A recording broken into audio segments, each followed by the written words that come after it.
अस्सलाम वालेकुम जी। आज का लेक्चर हमारे पास है ट्रैवलिंग वेव के बारे में। हम देखेंगे कि एक वेव जब ट्रैवल करती है तो उसके लिए इक्वेशन कैसे बनती है, फंक्शन कैसे डिस्क्राइब किया जाता है। फिर इसी चीज को समझते हुए वहां पे एक डेफिनेशन को समझेंगे फेज वेलोसिटी के बारे में। और फिर इस जितना टॉपिक पढ़ा होगा इस सारे को अप्लाई करेंगे एक वेव के ऊपर, साइनोसाइडल वेव के ऊपर। यानी साइनोसाइडल वेव के लिए इक्वेशन भी डिस्कस कर रहे होंगे, देन हम उसके लिए वेलोसिटी भी डिस्कस करेंगे। तो जनाब काफी एक इंपॉर्टेंट सा टॉपिक बन जाता है। तो ज्यादातर तो मैथमेटिकल है, बहुत छोटा सा कंसेप्ट है इसके अंदर, तो वो देखते हैं। तो ट्रैवलिंग वेव किससे हम बोलते हैं? तो ऐसी वेव जो आपके पास एक मकाम से दूसरे मकाम तक एनर्जी ट्रांसफर करे और वो सोर्स से अवे जा रही हो।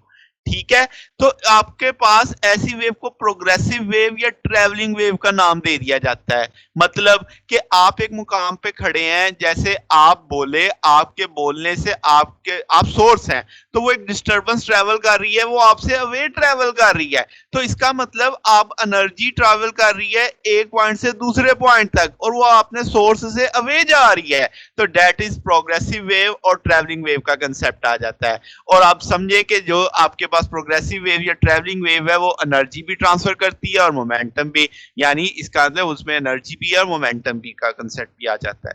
ठीक होगी बात? तो सादा सादा सी बात है कि हर वो वेव जो अपने सोर्स से परे जाएगी और वो एनर्जी एक मुकाम से दूसरे मुकाम तक ले जाएगी, तो उसे आपने ट्रैवलिंग वेव का नाम दे देना है। लेट्स से हमारे पास एक ट्रांसफर वेव है जो हम कह देते हैं कि एक रस्सी में है, स्ट्रेच स्ट्रिंग के अंदर ट्रेवल कर रही है। हम इसको आइडियल स्ट्रिंग मान लेते हैं कि फ्रिक्शन फ्रिक्शन वाले रोले कोई नहीं है बीच में। तो आप कहेंगे एक पल्स ले लें या ट्रेन ऑफ वेव ले लें। आपको दोनों बातें बताई हुई है। पल्स होती है एक small disturbance for short interval of time. Train of wave का मतलब होता है मुसलसल आप पैदा कर रहे हैं। तो अब ये आपकी चॉइस है। फिल वक्त जो हमने लिया वो पल्स वाला सीन लिया है कि एक पल्स आपने कंसीडर कर लिया है।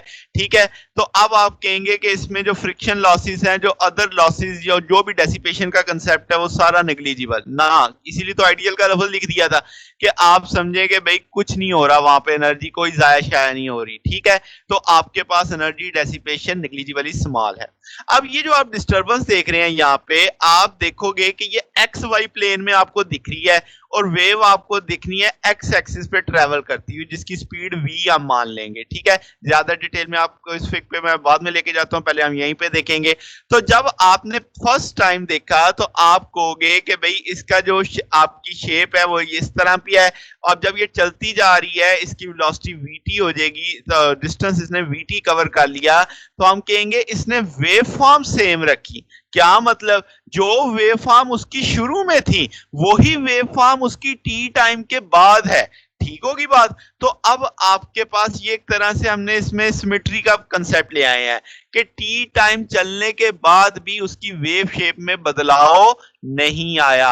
अब आप देखो यहाँ पे एक ट्रांसफर पल्स आपको दिखाया गया टी जीरो पे, ये आप देख रहे हो, ये पी पॉइंट है जिसके ऊपर हम ये सारी स्टोरी बिल्ड करने लगे हैं। ये एक पर्टिकुलर लोकेशन पे है, आपके पास एक्स से इसकी दूरी एक्स पी है, पी फॉर पॉइंट है।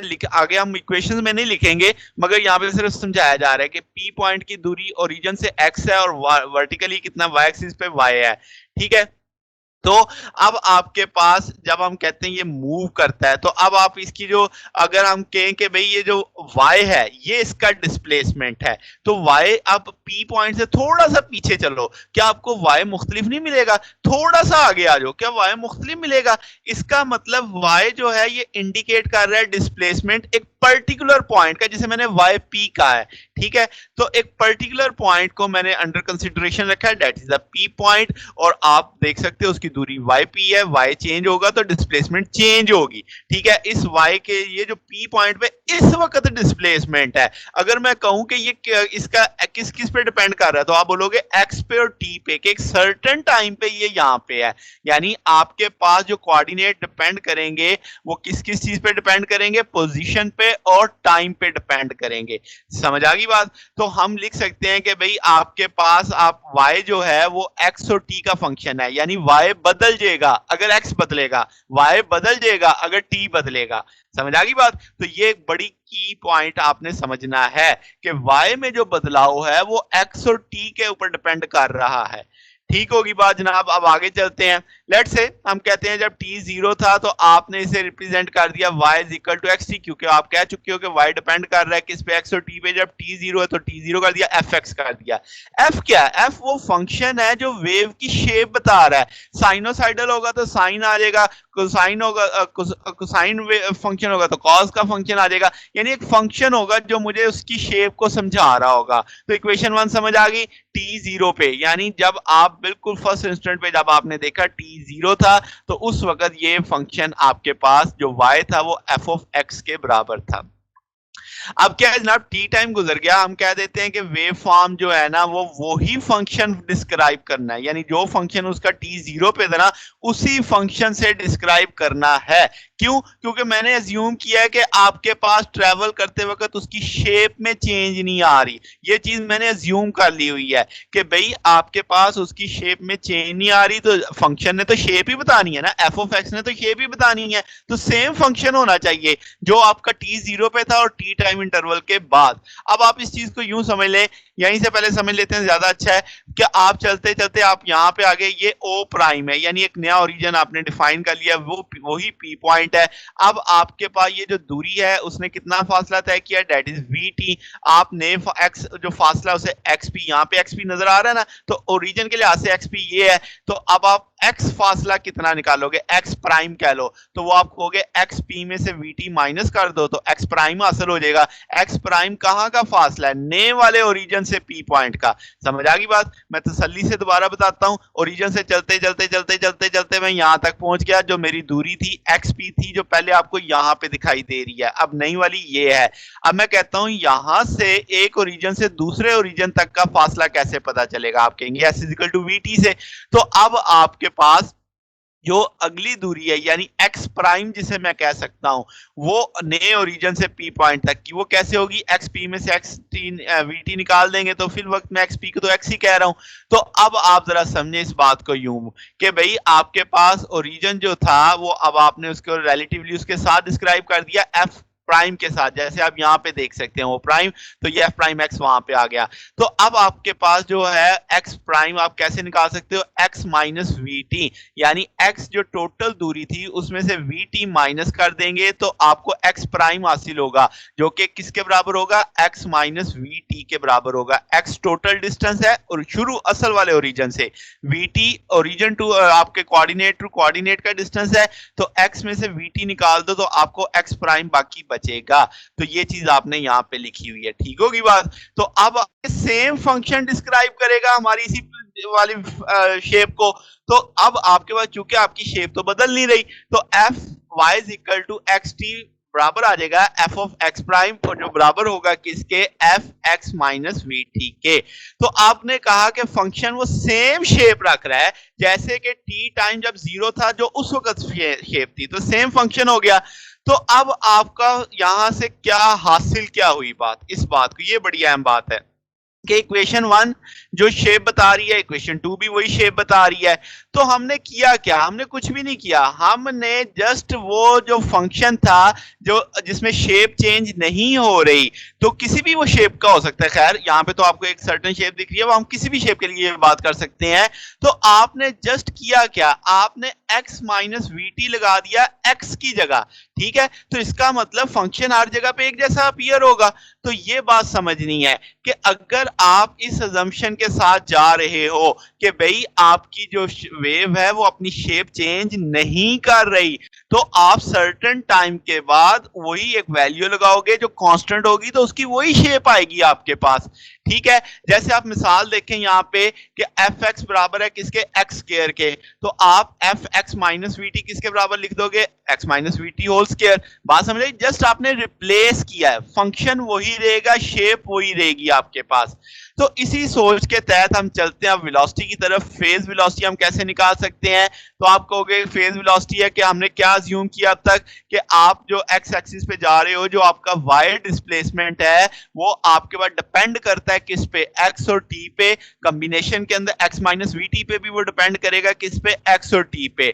क्यों? क्योंकि आपने कहा कि वेव अपनी शेप वैसी ही रख रही है जैसे वो चल रही है, ठीक है, पर्टिकुलर पॉइंट P पे उसकी शेप वैसे की वैसी है। तो हम कहेंगे कि ये मुमकिन है, कब?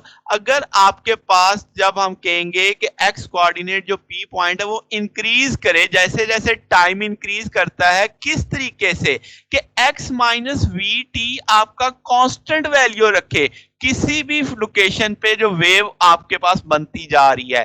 क्या मतलब? देसी देसी जुबान में बात करें तो आप कहोगे कि जो P पॉइंट का x कोऑर्डिनेट है वो बढ़े जब टाइम बढ़ेगा, ठीक है। अब इसका मतलब x भी बढ़ रहा है, t भी बढ़ रहा है, तो दोनों की रेशियो एक जैसी हो तो उसकी फिक्स वैल्यू आने की बात समझ रहे हो? यानी जिस रेशियो से x में इंक्रीज आ रहा है उसी रेशियो में t में इंक्रीज आएगा, तो x माइनस vt आपकी फिक्स्ड वैल्यू देगा किसी भी लोकेशन के लिए।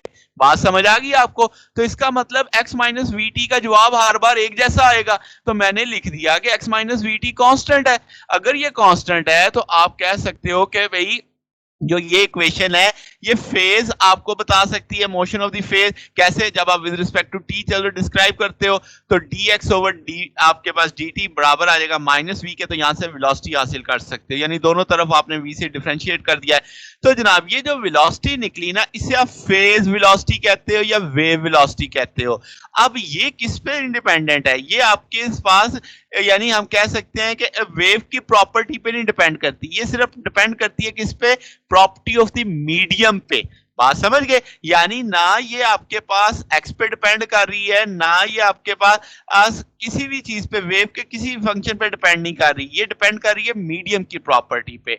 अब अगर आप कहो कि भाई अगर आप तो पॉजिटिव एक्स एक्सिस पे जा रहे थे, अगर नेगेटिव एक्स एक्सिस पे जाएंगे तो क्या होगा? तो आप लिखोगे x प्लस वी टी, तो यहाँ पे अब x plus we T constant होगा, तो अब आपके पास जो इक्वेशन आएगी वो इस तरह नेगेटिव में आ जाएगी। तो अब ये मैं आगे डिटेल में हम समझेंगे इस एट द एंड, जब हम साइन की वेव को समझ रहे होंगे एग्जांपल के अंदर, तो ये पॉजिटिव नेगेटिव वाला फेज लैग और फेज लीड का कंसेप्ट आ जाता है, ठीक है। तो वो डिटेल में वहां पे आपको समझ आएगा जब हम प्रॉपर्ली एक प्रॉपर एग्जांपल वेव की लेके चल रहे होंगे। तो फिर वक्त तो आपने यही समझना है, अगर पॉजिटिव एक्स एक्सिस पे जाएंगे तो वेलोसिटी आपके पास ये आ जाएगी, नेगेटिव एक्स एक्सिस पे जाएंगे तो आपके पास वेलोसिटी आप dx over dt minus v के आ जाएगा। अच्छा, ये कंसेप्ट होल्ड करता है सबके लिए, यानी ट्रांसफर वेव हो, लॉन्गिट्यूडनल वेव हो, वहां सब पे आप अप्लाई करेंगे। साउंड का जब हम चैप्टर पढ़ेंगे वहां पे भी ये कहानी डिस्कस करेंगे, वहां पे भी यही बात हो रही होगी। पॉजिटिव एक्स एक्सिस पे जाएगी तो आपकी वेलोसिटी का साइन कुछ और होगा, नेगेटिव एक्स एक्सिस पे साइन कुछ और आएगा। फिर एक बहुत अहम बात है, जो फंक्शन है आपके पास जो y equal to x t, हम कहते हैं ये हमें मुकम्मल समझाता है किसके बारे में? शेप के बारे में और उसकी मोशन के बारे में। ठीक होगी बात? यानी आप जो फंक्शन लोगे वो आपको उसकी शेप भी बता रहा होगा, उसकी मोशन भी बता रहा होगा, मगर इसमें दो बातें आप समझनी है कि जब आप किसी पर्टिकुलर टाइम t1 पे हैं तो फंक्शन जो है वो आपको एक कर्व देगा। क्या मतलब? यानी क्या देगा? शेप देगा।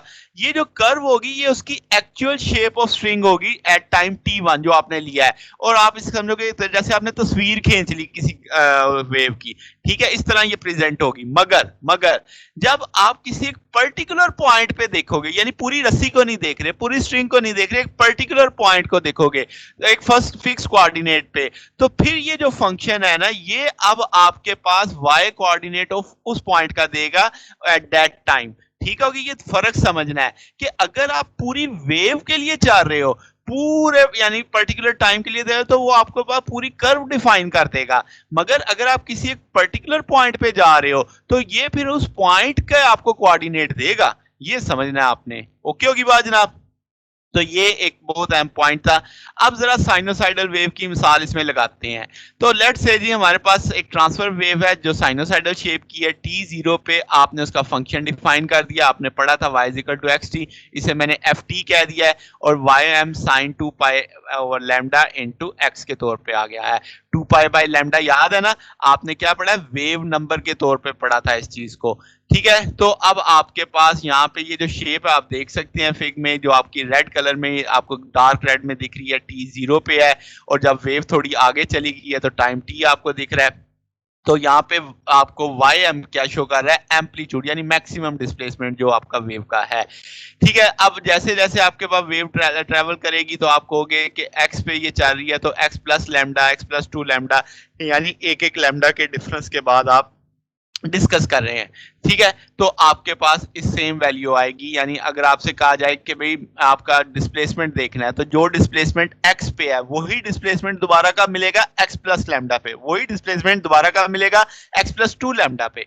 समझ आ गई बात? तो आपके पास जो लैम्ब्डा है वो क्या इंडिकेट कर रहा है? वो वेवलेंथ इंडिकेट कर रहा है कि जो डिस्टेंस होता है 2 पॉइंट्स के बीच में जिनका सेम फेज होता है। तो आपको कांसेप्ट समझ आ रहा है? मैं रिपीट करता हूँ कि हमने क्या अब तक सोचा। हमने एक साइनोसॉइडल शेप ली है, उसका एक फंक्शन डिफाइन किया है, मैंने कह दिया कि भाई वाई एम उसका एम्पलीट्यूड है, फिर मैंने कहा कि भाई आपने कोई एक उसका पॉइंट जो लिया है, वाई डिस्प्लेसमेंट लिया है, वो आपका सेम आएगा, मगर कहाँ पे सेम आएगा? X plus lambda, x plus 2 lambda, x plus 3 lambda, x plus 4 lambda में। लैम्डा वेवलेंथ है जो आपके सेम फेज वाले पॉइंट्स के बीच के दरमियान में दूरी होती है। तो जनाब शुरू करते हैं जनाब। अब कहते हैं कि पॉजिटिव एक्स एक्सिस में डायरेक्शन में जा रहे हैं, फेज स्पीड v है, तो अब आप जाहिर सी बात है मूव कर गए हैं, अब आपको पता है x की जगह क्या लगाना है? x माइनस वी टी लगाना है। अब अभी पीछे पढ़ के आए हैं कि जहां पे x आ रहा था उसकी जगह x माइनस वी टी लगा देंगे एट सर्टेन टाइम के बाद। तो आपके पास जो टाइम पीरियड है वो अब आपके पास जो है हम कहेंगे कंप्लीट वेव आगे चली गई, यानी एक टाइम पीरियड का मतलब होता है जब एक पूरी वेव का फर्क आ जाता है, पूरी वेव ट्रेवल कर जाती है। तो वो कितना दूर कितना डिस्टेंस ट्रेवल करेगी? वी टी हम कह देते हैं, ठीक है? और ये वी टी जो डिस्टेंस है ये कॉरस्पॉन्ड होगा किस चीज के? एक लैम्डा के, ठीक है?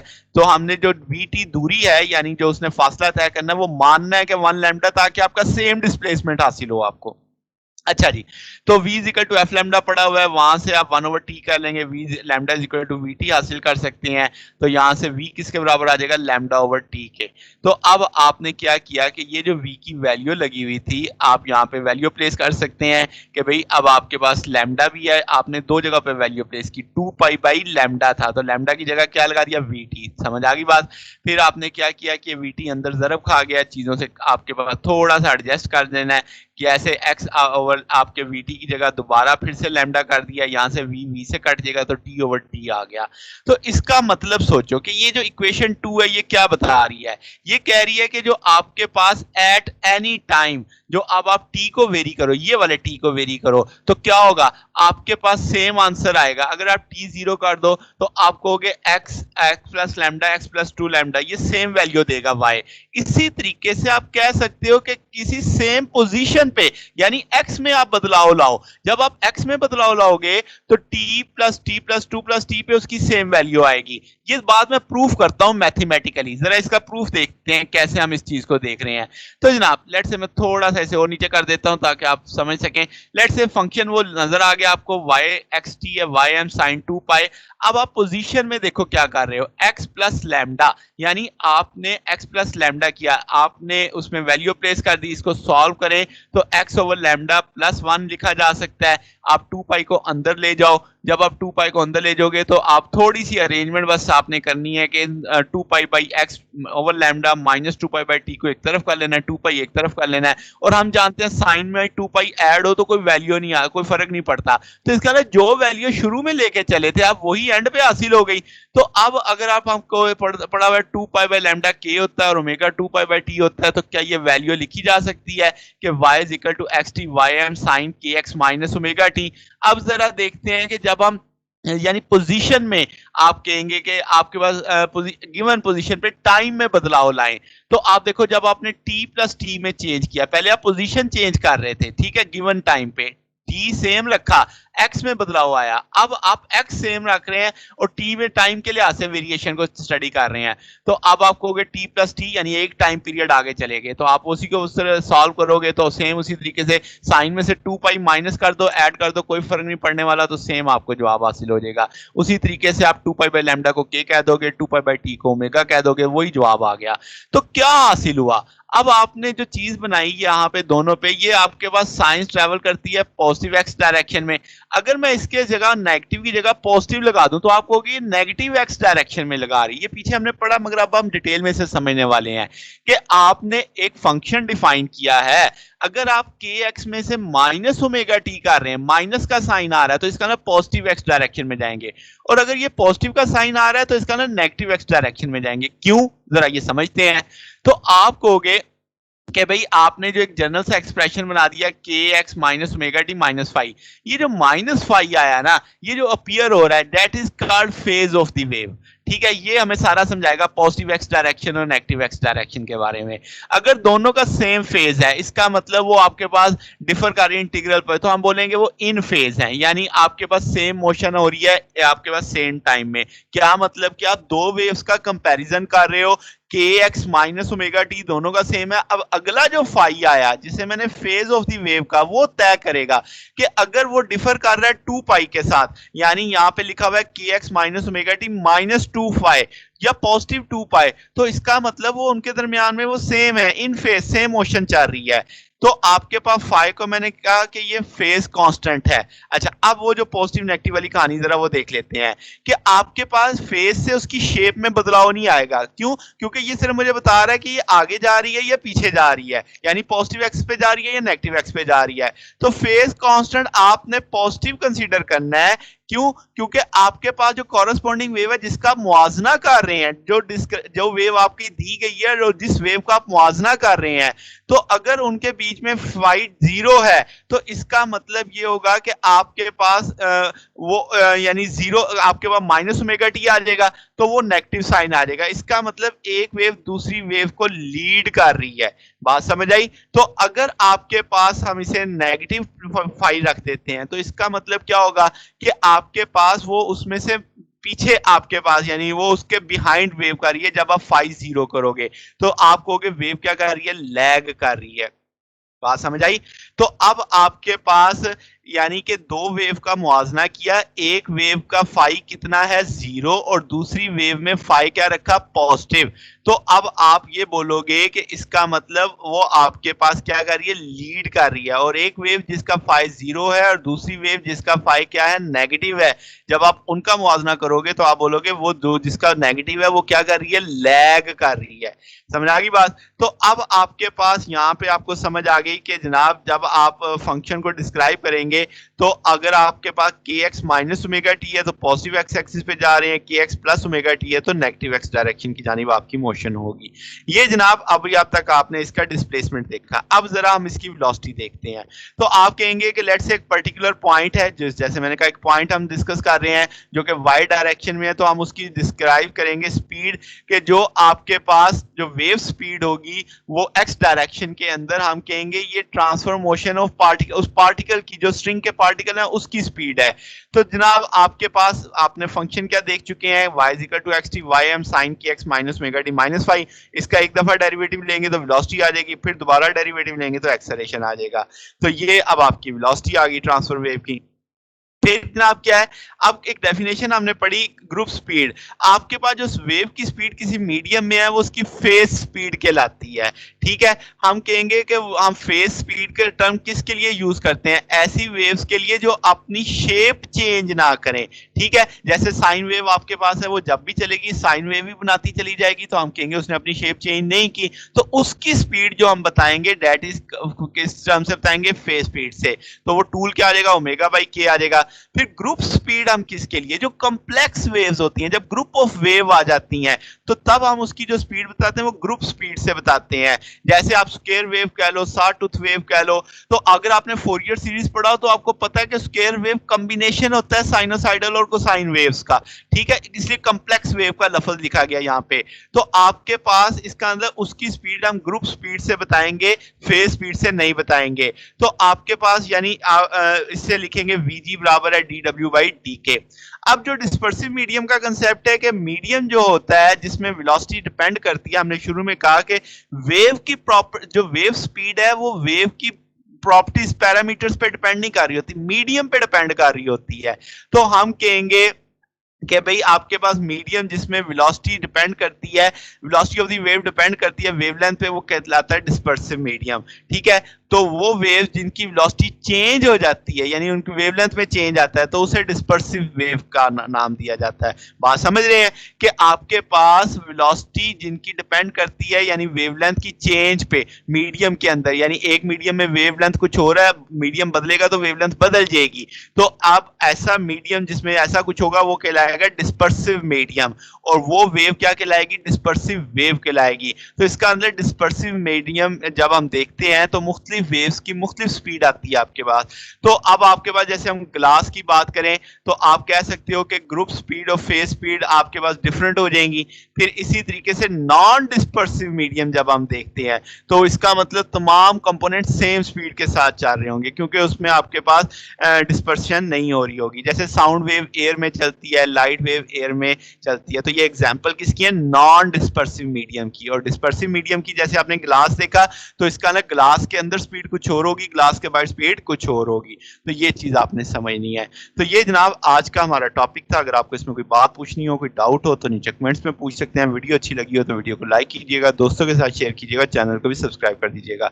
अब तक के लिए इतना ही, बाकी इंशाल्लाह फिर नेक्स्ट देखेंगे। ओके, अल्लाह हाफिज।